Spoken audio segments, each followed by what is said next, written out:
السلام علیکم معزز ناظرین، اگر آپ ہمارے چینل میں نئے ہیں تو ہمارے چینل کو سبسکرائب کر دیں تاکہ ہر نئی آنے والی ویڈیو کا نوٹیفیکیشن آپ کو ملتا رہے۔ حضرت عبداللہ بن عمر رضی اللہ تعالیٰ عنہ سے روایت ہے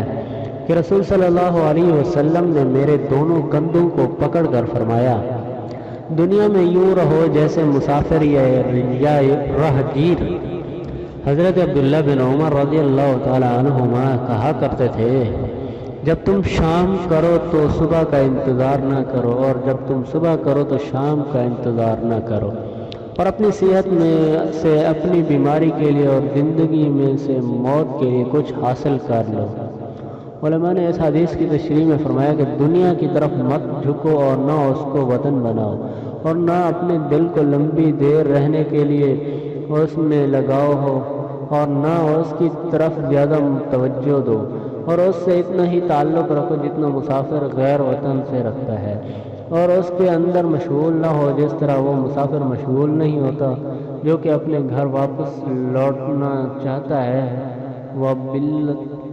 وبالتوفیق۔ دوسری حدیث یہ کہ حضرت ابو العباس سہل بن سعدی رضی اللہ تعالیٰ عنہ سے مروی ہے کہ ایک آدمی نے نبی اکرم صلی اللہ علیہ وسلم کی خدمت میں عرض کیا، یا رسول اللہ صلی اللہ علیہ وسلم، ایسا عمل بتائیں جب میں اس کو کر لوں تو اللہ تعالیٰ مجھ سے محبت کرے اور لوگ بھی مجھ سے محبت کریں۔ آپ صلی اللہ علیہ وسلم نے فرمایا، دنیا سے بے رغبتی اختیار کرو، واللہ اللہ تم سے محبت کریں گے، اور جو کچھ لوگوں کے پاس ہے اس سے بے نیاز ہو جاؤ تو لوگ تم سے محبت کریں گے۔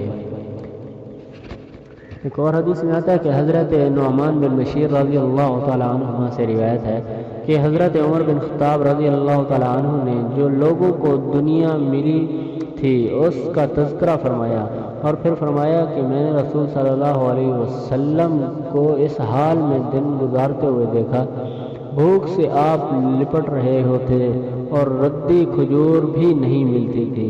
جس سے آپ صلی اللہ علیہ وسلم اپنے پیٹ کو بھر لیتے ہیں۔